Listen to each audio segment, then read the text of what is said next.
Hey, it's the Trappings and Trinkets podcast, and I'm your host, Nicole. If you're a new viewer, thank you. I'm so glad you stopped by. And if you're a returning viewer, hey, what's up? I'm glad you came back. I'm going to start today's podcast with this new shirt that I sewed. This was just some knit fabric that I picked up at Joann Fabrics in December. So I think that I'm using the inside or the wrong side of the fabric as the outside of my shirt. I don't care. When you make your clothes yourself, you get to pick. So the reason I did this is because this is the other side and the dots are quite a bit brighter. I don't know, they're not showing up super bright on the screen, but in my opinion, the dots on this side of the fabric are way brighter than the dots on this side of the fabric. And it was just, the polka dots were already a little much for me, so I just wanted a more subtle color variation. So I just went with the fuzzy side. Plus, my hands, your hands, everyone's hands are much more sensitive, have a lot more touch receptors than like the skin on your back or the skin on your stomach or whatever. So the soft part is actually where I feel the soft part.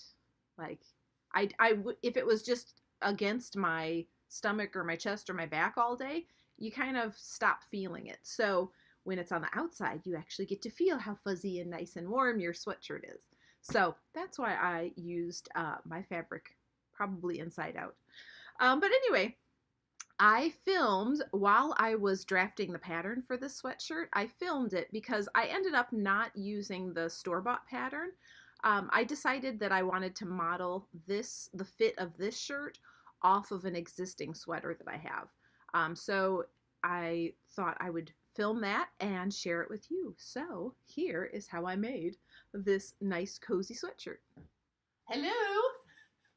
We're going to do a little pattern drafting this morning, and I thought you would like to see how I am going to make a pattern for a existing garment. I decided that the pattern that I bought, well, the professionally made simplicity pattern that I bought for the sweatshirt material that I have is not really what I am looking for. So I am going to do something else here. All right, so step one, put down some sort of squishy base here that you can stick pins into. So for me, it's my blocking mats, like rubbery blocking mats. Put something down that you can stick pins into later. And then you need some sort of wide-ish paper. I'm using wrapping paper. You could use just regular computer paper taped together. Just get some sort of paper that's wider than your garment. Okay, then comes the tricky part. This is the part that's going to take a while. So you're going to lay down your garment, and we're going to just do the body first. And you want to lay it down and then zhuzh it so it is as flat and symmetrical as possible. All right, this has a big neck, so I'm just going to kind of put that to the side here for now. I'm not going to deal with that just yet. But I think I've got it pretty flattened out here, so I'm going to start pinning the corners. So we'll start up at the shoulders, and oh, I can feel the seam is right here, and it is not quite at the top, so I'm going to zhuzh it a little bit more. So I pin that seam right at the top of the shoulder. And I'm not stretching the fabric, but I am just making sure that it is completely flattened out as I pin it.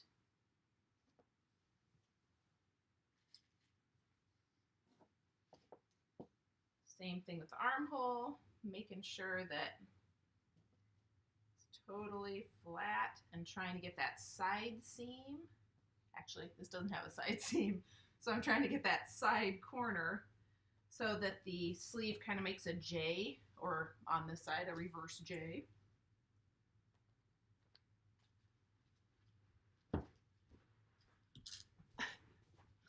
You get to see me in my ballet clothes here. I'm going to ballet class in about half an hour, so fashion.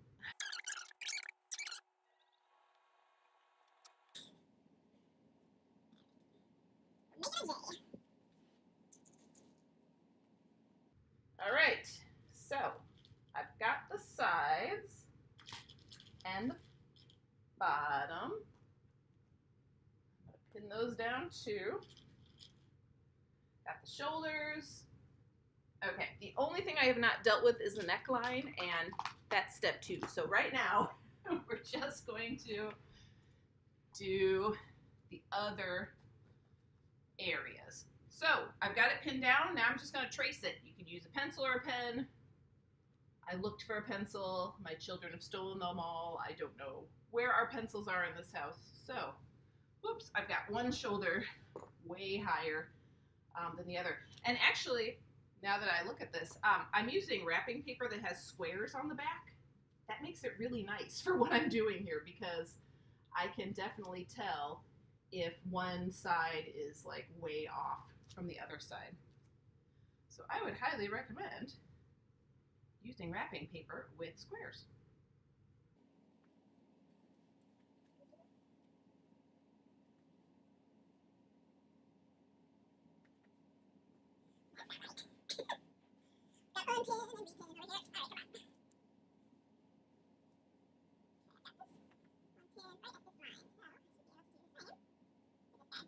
Working with knit fabric is a little bit tricky because it's very wiggly.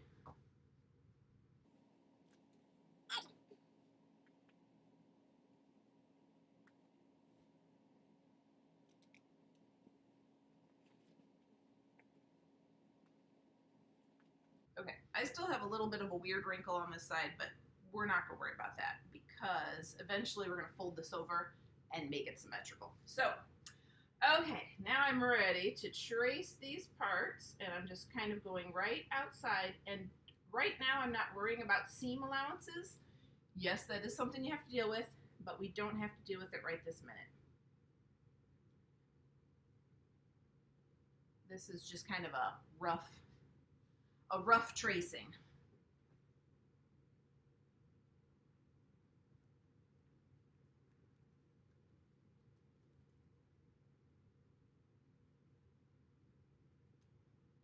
Some of these lines are looking like I'm a little bit drunk, and that is totally fine.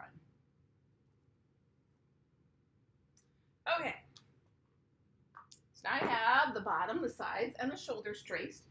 So now we are going to look at the armhole. I like the way this armhole is sitting a lot more than that one, so this is the one I'm going to do.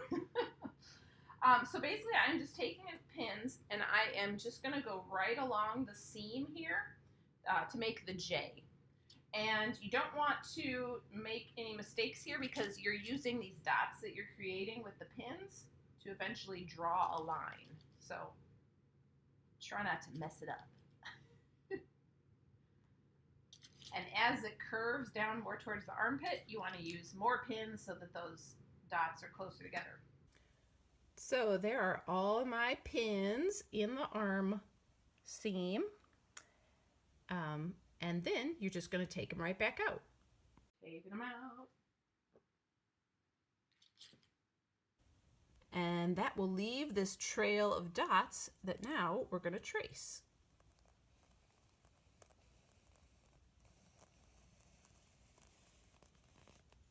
Ta-da! There's your arm hole.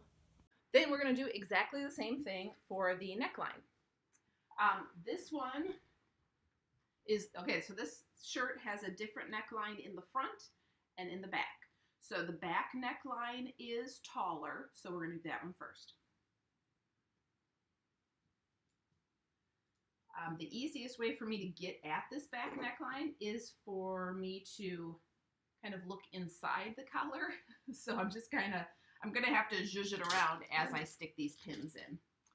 So I'm going to pin this shoulder back in place just so both sides remain the same. So I'm going to start just right here in the middle.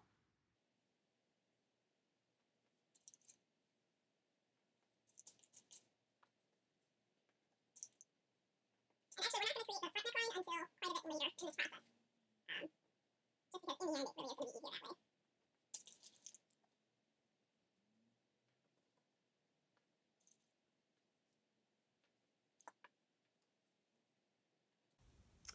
All right, here is the back neckline. So you see how I've just kind of pushed the collar out of the way here so that I can make a line of pins all the way from one side to the other.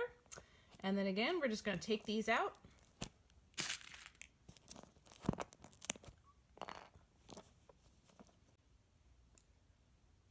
And once you take the pins out, you just trace that line, and then there is your back neckline. So at this point, you can take all the pins out, and yes, I know we didn't do the opposite side armhole yet, and that's okay. Just take them out.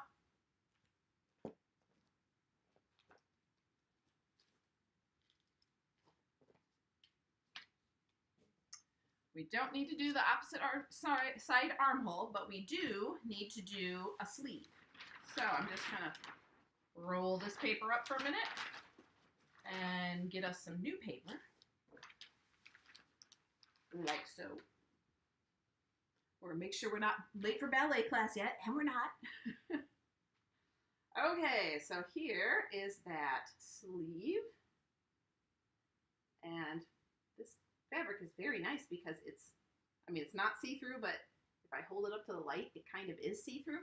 So I can make sure I've got the seam matched up so that this sleeve really is in its flattest version of itself before I pin that down. So, gonna lay that out.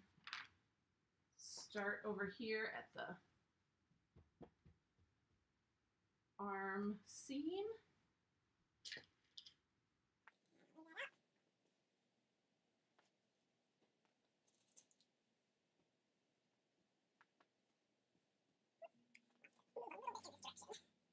When you end up cutting the arm, you're going to have to cut it on a fold, and you're going to want the fold to be against the top of the arm. And then you'll sew a seam in the bottom of the arm to make it round.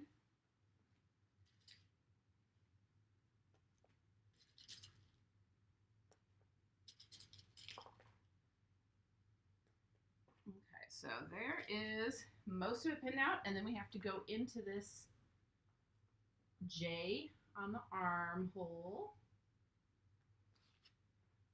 And we're doing the same thing we did when we were doing the body of the sweater.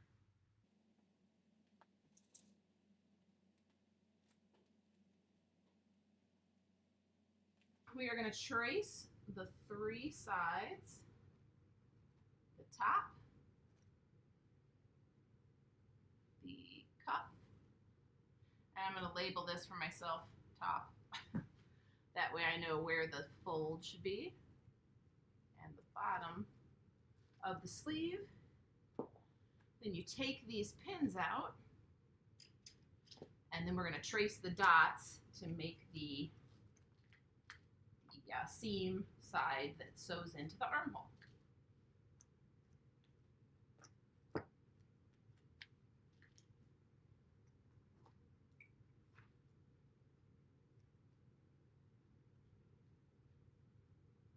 All right.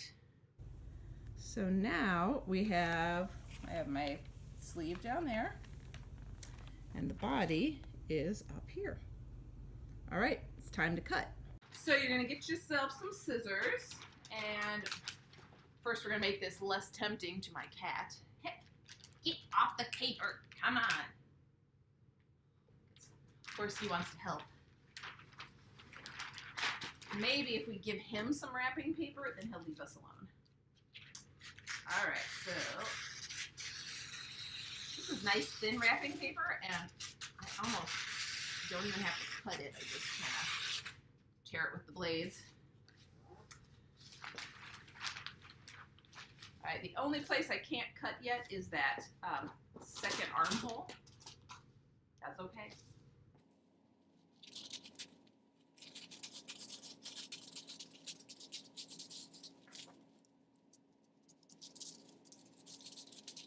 I know you're waiting so patiently to get your wrapping paper.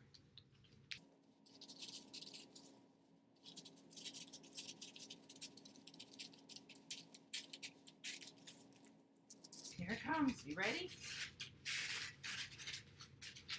Oh, you ready? Ready? Oh.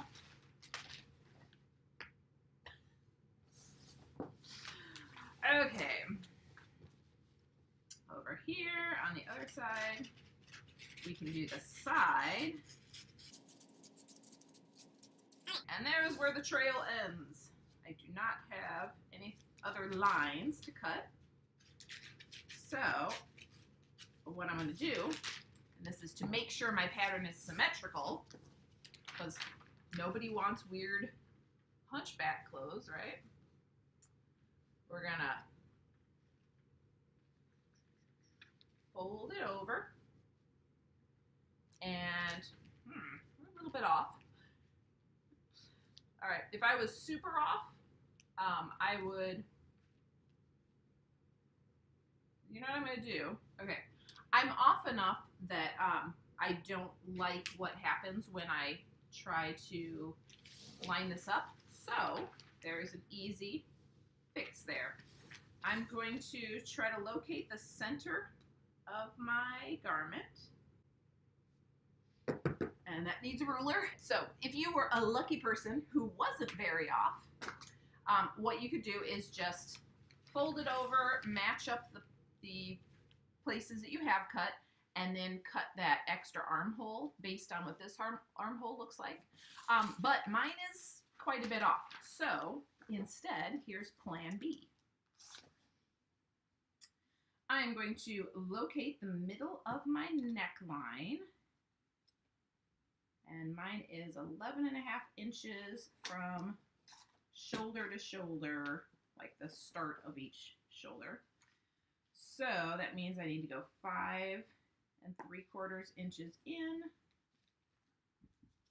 And that is going to be the middle of my pattern. And oh, how convenient, I have these dotted lines right here. If I didn't have the grid to follow, I would have folded it flat on that center line and then use the fold to cut on. But I'm just going to cut right along my line.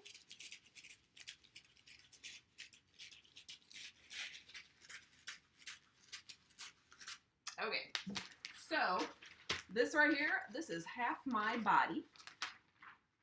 And in the next step, we'll make the actual pattern. So I also need to cut out my sleeve. Where'd my sleeve go? I think it's still on the roll. Okay, there it is. All right, sleeve. Where are you?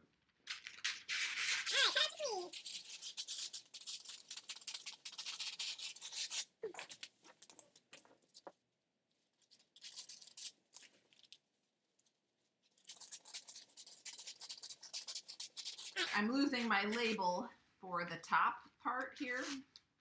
So I'm going to write it again on the sleeve itself. And remember that the top label is what's telling me which part should go closest to the fold.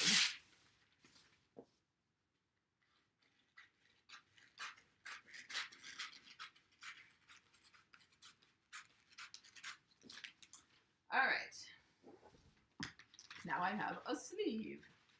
So theoretically, you should be able to put the sleeve and the armhole together, and they should be about the same length.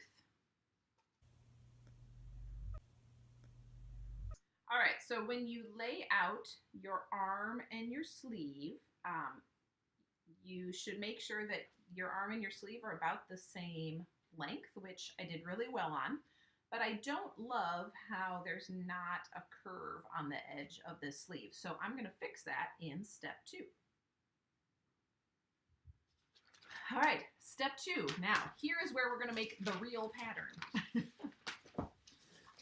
Let's see, I've got a little curve here on this, so I will just start with the sleeve.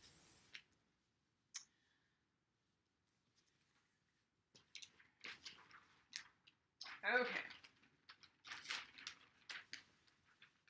So, to cut out the sleeve, the final version of the sleeve, I should do it this way. So it's... Okay, so now this is where we're going to add seam allowances and hem allowances. So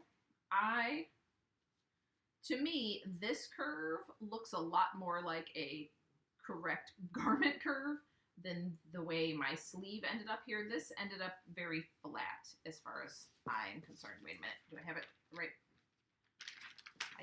I didn't have it the right direction. Okay, there we go. Okay, so that's what I want.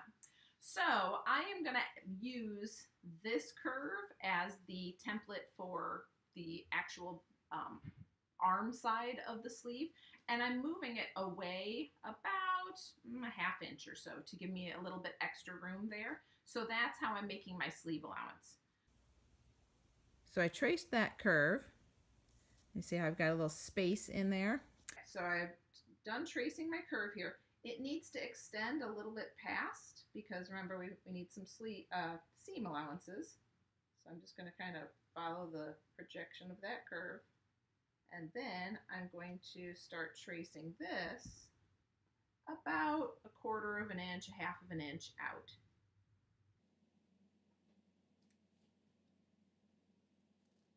So I'm flattening it out as I go so that I'm making sure I'm tracing the whole thing.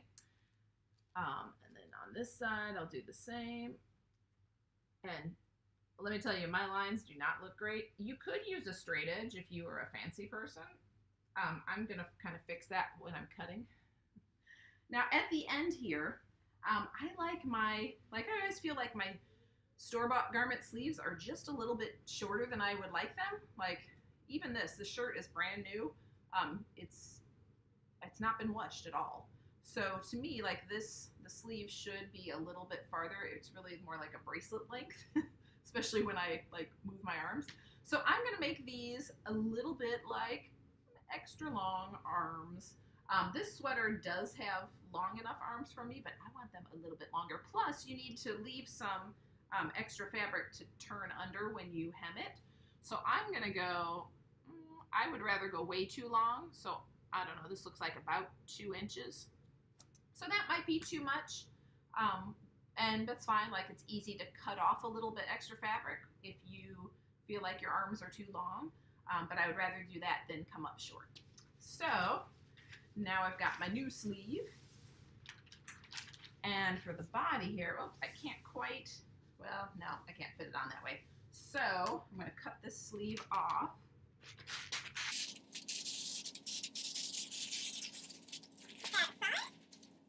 And then I'm gonna take a piece of paper that is, a good couple inches longer than my body.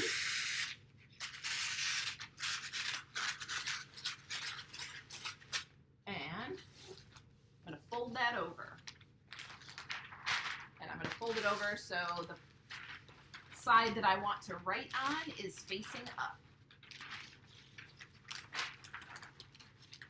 And since my paper has a grid on it, I'm going to do myself a favor and fold it right on one of those lines so that when the pattern is final and cut out and everything, it's not like all skewed on the diagonal. So I am putting this pattern right on the edge. You can see it's right on the edge of my fold.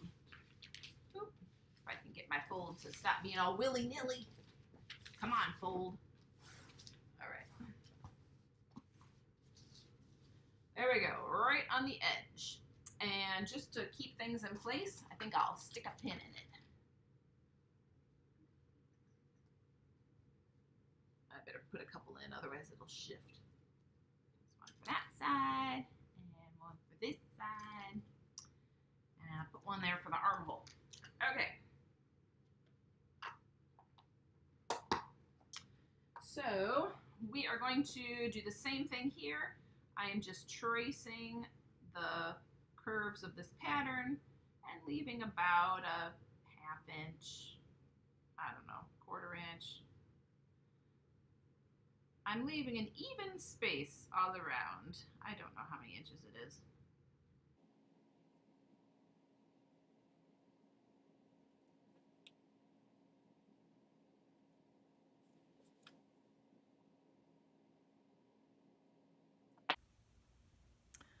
All right, so you can see that I have traced around the edge and left a uniform-ish amount of space there, except at the bottom because that's where the hem goes, and I actually wouldn't mind if this shirt were a little bit longer than the one I'm modeling it after. So there you go. If you were like really fancy, you might take a ruler or a tape measure and like actually measure how much space you're leaving here. So like here, I've got about a 1/2 inch. There we go. That's about a 1/2 inch. That's slightly less than 1/2 inch.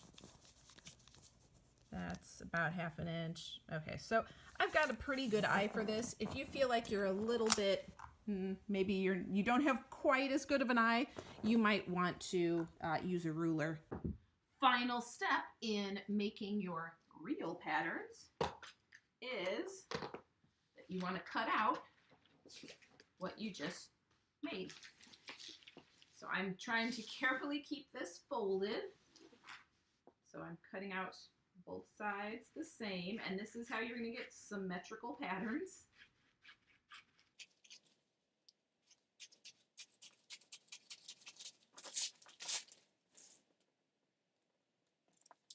Nice and flat.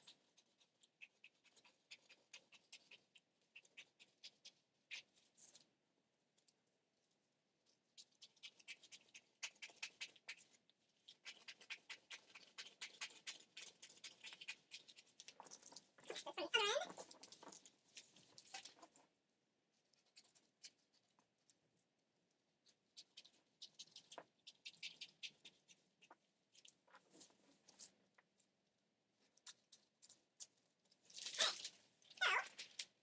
Now I have my actual body.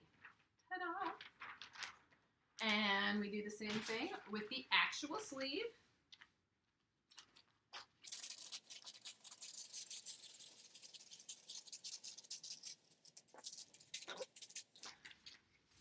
Watch out for your wildcats, because they'll come and attack it. You know they will.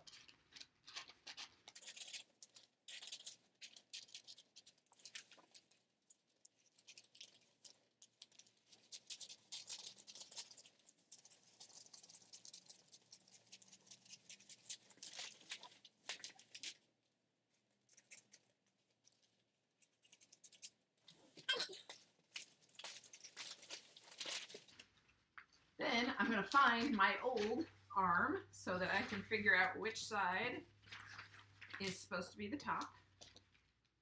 And it looks like this side right here is. So I'm going to put a little arrow there, and that is the part that needs to go on the fold. So I also want to line up my arm with my armhole just to make sure that that's going to be a good fit. And if you remember, the first arm that we cut was very like straight across here and was kind of missing this part that bulges out. So this is a much closer match, and once you sew it in, because it's knit fabric, it's going to be fine. Okay, so I told you a while ago that this sweater has 2 necklines and that we would deal with the second neckline later. Here real quick is how to do the front neckline. I've cut out a second template from my back piece. Remember, the back piece had the higher neckline here, like that. So I just cut out one of those and I laid my sweater back on top of it. I've got my shoulders pinned and I've got my arms pinned so that the top of it's nice and flat. And then I just went around and pinned half of the neckline right here. And I'm only doing half so that I can make it symmetrical. So after I've got those pins, and I did lots and lots of pins so that I could follow the curve of the neckline really closely. So I'm going to take all of those pins out.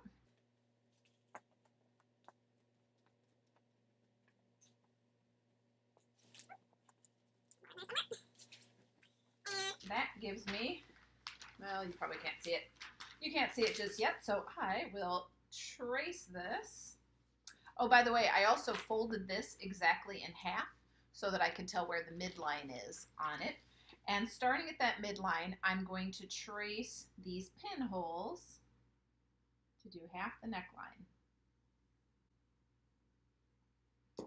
Okay, so you can see where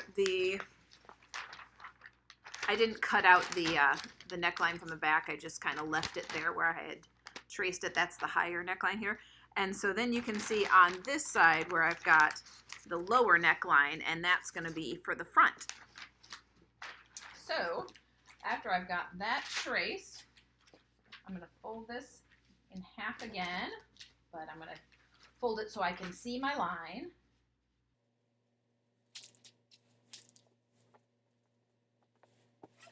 Using that line from the lower line, I'm going to cut about, I don't know, somewhere between 1/4 inch and 1/2 inch above that, so that I have a seam allowance, and that is what's going to give me the front neckline. So when I hold that up to myself, it makes a nice scoop neck for my top. That's it. I'm going to cut out my fabric next. I'll just do 1 front, 1 back, and 2 sleeves. Sew it all together, and I'll also do some sort of knit binding at the top, and I'm not exactly sure how that's going to work yet, but we'll see. So if you have a pretty simple garment, it's not very difficult to draft a pattern to make a duplicate of that garment. So I hope that this is handy. And the finished sweatshirt full view.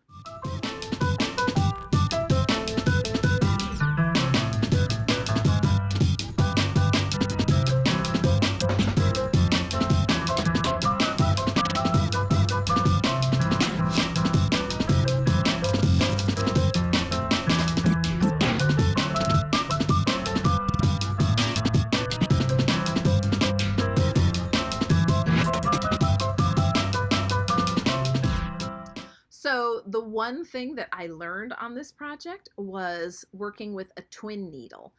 If you're a very basic sewer like I was before I made the shirt, so for the first 42 years of my life, I was a very basic sewer. So working with the twin needle really is pretty easy.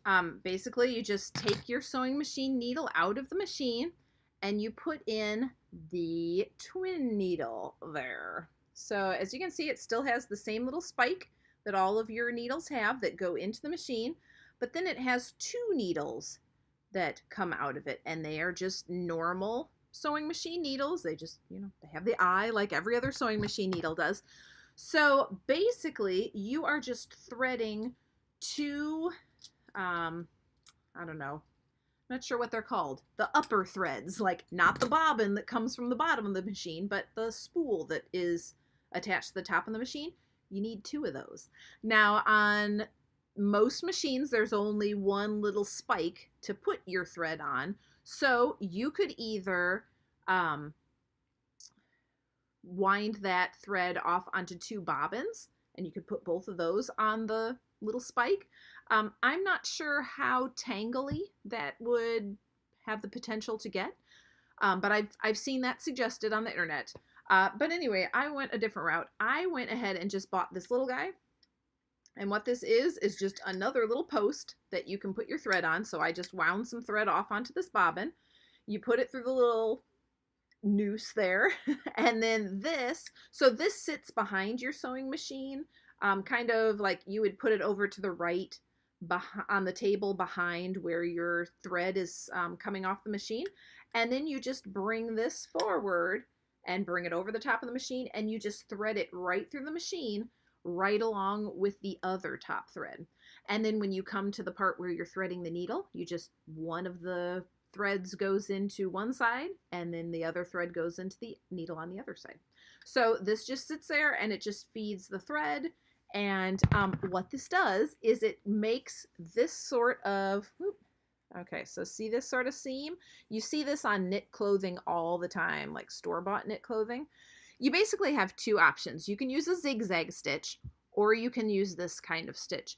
And the reason is because you need the stitch to stretch along with the fabric.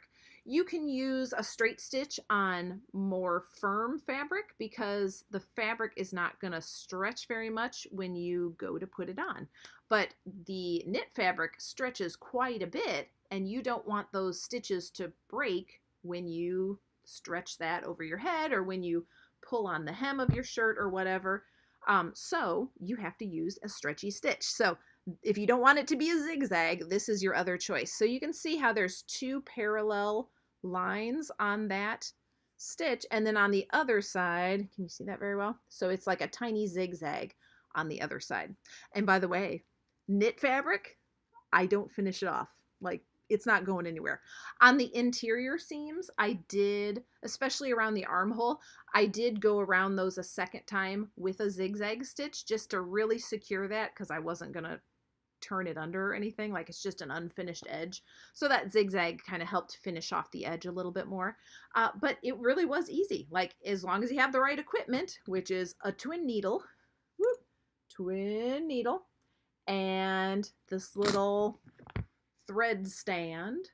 As long as you have those things, it's very easy to work with knit fabric. So that was a nice little skill to put back in my bag. Oh, by the way, I didn't really talk too much. I think when I was filming the little how to draft a pattern segment, I wasn't really sure how to do the finish, the binding on a knit garment. But now that I've done it, I can kind of give you a very simple overview.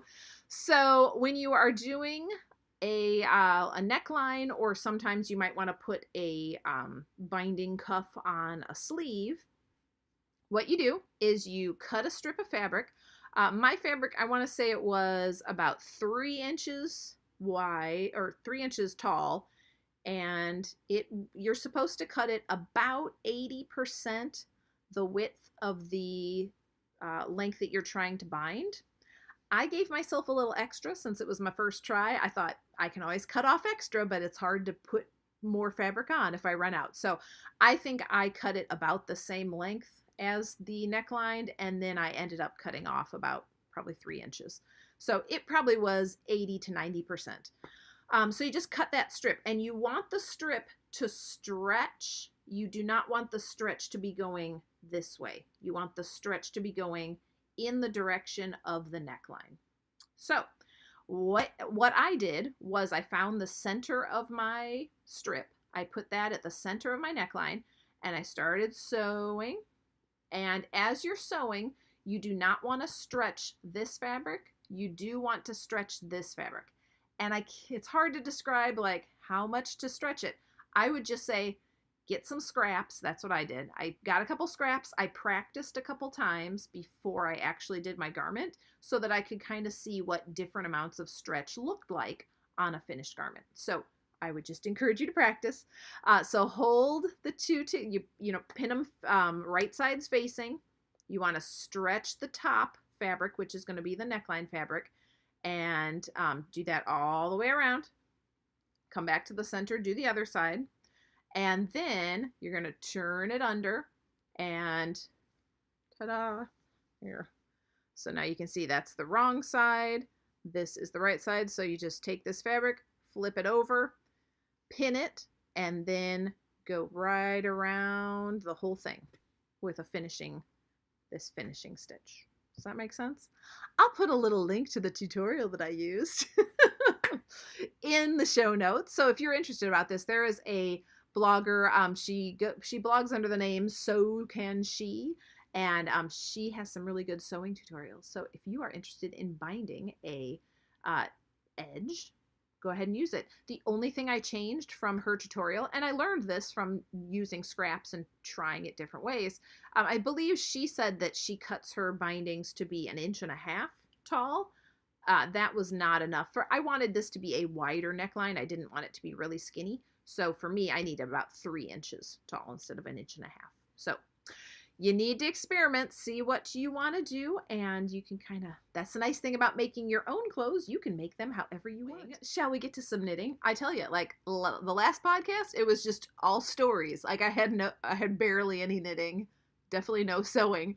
But today it's knitting and sewing. It's a whole podcast just of those things. So if you enjoy craftiness, you're in the right place. So what about these socks right here? You might say, Nicole, we just saw those socks a couple weeks ago. Yeah, you did. And now you're seeing them again because I ripped them out and reknit them. Not completely. I ripped them. They were toe up, so I did not rip out this much. I left the foot intact. I ripped out the heel and the leg. So I'm going to flash a picture here so that you can see what I'm talking about. When I knit these the first time, I was so excited about my use of German short rows that I totally only knit half of the heel. So not great. So I took them, they were for someone had commissioned me to make these socks. So I took the quote finished socks to the place where he was going to pick them up. And then when I came home, I realized I did not knit an entire heel on either one of those socks. So here's a picture where you can see the half of a heel and then the full heel together. So you see the difference there? Yeah, there's a difference. So anyway, I have ripped out, reknit these socks, and now they're fine and perfect, and I'm going to bring them back so the man can pick them up. Not my best moment in commission knitting, but honestly, I'm glad that I figured it out before he came to pick them up. So anyway, that's that. Knitted Wit Victory Fingering. It really does make a nice sock fabric, and I'm still happy with the way these heels turned out. I still think that the German short rows made for a nice short row heel. There wasn't any holes that I felt like I had to like go and tighten up with, with yarn on the inside. So I was very happy with that. It just so happens that around the same time that I finished that first pair of socks, I cast on a pair of socks for myself. So I was knitting these as I was contemplating whether or not I should rip out those socks and redo the heel. But I'm happy that I was doing these because they're for me. So these are a pair of just short row heel socks, plain vanilla with a 2x1 ribbed cuff, toe up, and these were made out of Leading Men Fiber Arts Dramaturg yarn, and the colorway was called Foliage. So I was happy with the way these turned out as well. So those will be for me. And this is a DK weight yarn, so these will be nice, cozy socks that I can wear in cold weather. Enough with socks. So I don't think I'll cast on a plain vanilla sock anytime real soon. Although I do have some really fun self-striping sock yarns that really make me want to cast on another vanilla sock, but I'm probably gonna hold off. All right, so here, gotta roll up my sleeves for the next knitting project here. Okay, so I made this Wishmaker mitt at the Knitting Pipeline retreat because I'm crazy and I bring colorwork projects to knitting retreats. So, wait, is that the one? Yes. Okay, so this is the one. So if I put this on so that it fits my hand, the way the pattern is written, to me, that feels like a very short fingerless glove. Now, if you're just wearing fingerless gloves purely for fashion, which I'm sure sometimes people do, then this would be fine. But if you're wearing it like I would because it's chilly, either outside or inside, and you want a little something to keep your hands warm, like my fingers are part of what gets cold on my hands. So it doesn't make sense to me that I would just have my whole, like all my fingers sticking out. So I don't love the way this fingerless glove fits. I love the way it looks. I think the pattern was gorgeous. I was really happy with the way my yarns worked. I think that the dark purple in the background really was a nice contrast to the white of the design and this bright pink that I used for the geometric designs, but I just don't love the fit. So what I did was, let's see, can we do it this way? I don't want to be all like illegal and showing you the charts. You can't really see it very well. All right, so anyway, see that? Okay, that's the pattern. That's the chart. And on the chart, basically you have the rectangular bit, and that is the design of the front and back. And then you had this middle part, and the middle part was the thumb. I probably should have thought this through. Okay, see that? Those are the thumbs right there. So what I did to make it easy on myself to figure out how to make these gloves fit differently is I just sliced the thumbs right out of the chart and I just moved them. I just moved them down the glove because see, they used to be way up here, but then I moved them down. And that way, when I did my chart, my thumb started lower than it did on this glove. See how this thumb is up higher than this one? So I just sliced a line right down where the thumbs are, moved the paper, let's see, moved it down on my chart. Did I move it down? Yeah, moved it down on my chart and then taped it back into place. And then, actually, this isn't what I worked off of. I went to my printer and just made a photocopy, so I didn't even have like a chopped up piece of paper. And I just made a new photocopy of that chart. And ta-da, I had a nice page that I could work off of. So it was actually very easy to change the fit of these gloves. And I actually changed it 2 ways. So I changed where the thumb was. And by the way, I like the fit a lot better the way I have them here. So I like my gloves to fit so that like it comes either right to the top of my pinky or maybe like to the top knuckle of the pinky. Like that's my ideal fit. And that's, I know, it's just personal preference, so it's fine.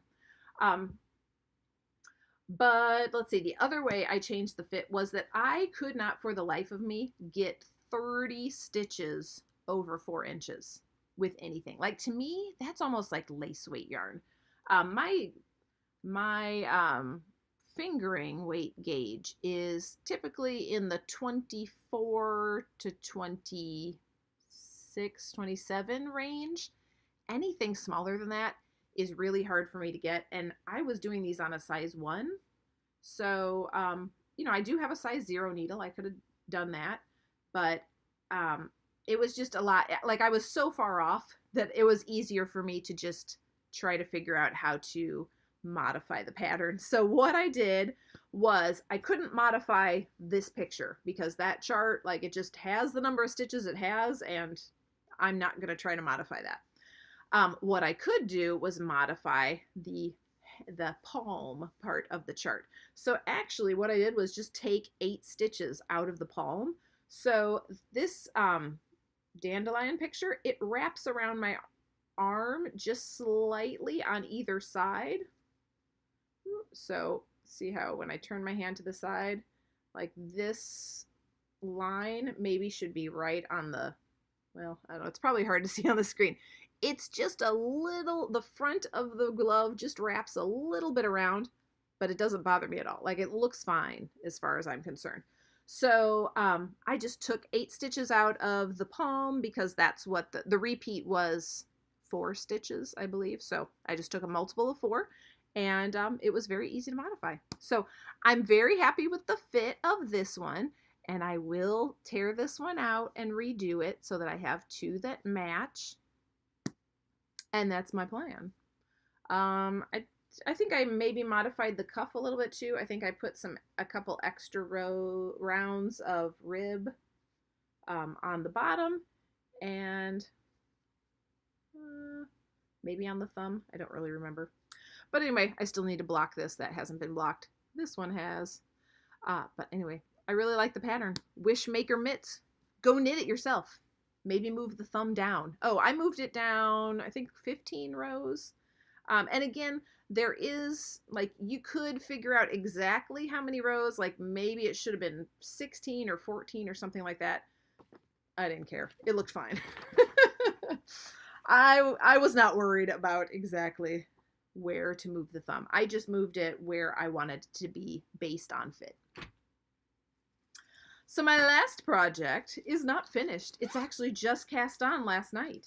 And it's actually not a project. It's just the very beginnings of a swatch. So I am starting my Branches and Buds pullover, and that is a sweater pattern that has a color work yoke. And I got my yarn delivery. So I bought Malabrigo Natural, and this one is called Pearl. So when I saw these two in the online pictures, I was talking last time about how Malabrigo, although it's beautiful and soft and lovely and affordable, like I really like this yarn a lot. They are not the most consistent about colors. And I don't know if it's that the pictures on their website aren't necessarily consistent with the actual yarn, or if it's that their yarn just really has a lot of variation within each color. I kind of suspect that that's the one it is, because I've seen this yarn in person quite a few times, and it is often like, sometimes I barely recognize the colorway because it's so different from what I have seen of that colorway in the past. So anyway, when I looked at these two online, they looked very, very similar. Like, they were both, sorry, my phone is just full of noises today. The colors were very, very similar. I thought that the picture just looked a little bit like it tended toward yellow, and that this looked maybe like it was a very, very light gray. As you can see, they are quite different, and this is kind of just a gray. Like, it's a gray that leans toward purple, and this is just a very like creamy white. So I am so glad that I bought both of them, because I really was trying to figure out which one would coordinate best with my base color, which is Sandbark or Sandbank, I think. And obviously it's this one, right? That's not going to look it like gray and brown, and plus like they're not very far off of each other. These are the two that are going to go really nicely. So this is going to be my branches. This is my base color. And my crazy skein, whoops, that just came undone. This one is called Arco Iris, and it has a lot of different shades, and I think I'm probably going to use this for the little buds. There's little, they kind of look like satin stitch. I was thinking last time that they were duplicate stitch, but as it turns out, when I looked a little bit closer at the pattern, it very much seemed like it was more of a satin embroidery stitch. Obviously, I haven't read the pattern yet, so I'll do that here really soon.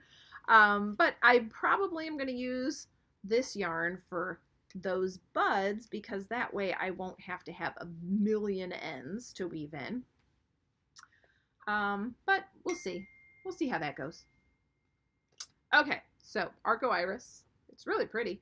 Like, it's not the kind of yarn, I normally would not buy this kind of yarn, because I would not know what to do with it. Because when it knits up, who knows what it's going to look like. Okay, so those are my finished objects and my one in progress object. I hope you've enjoyed checking out my crafts today. It was very, very crafty podcast, wasn't it? Next time I'll just have to come up with some more stories for you. So anyway, I hope you have a wonderful couple weeks, and I will see you later. Bye.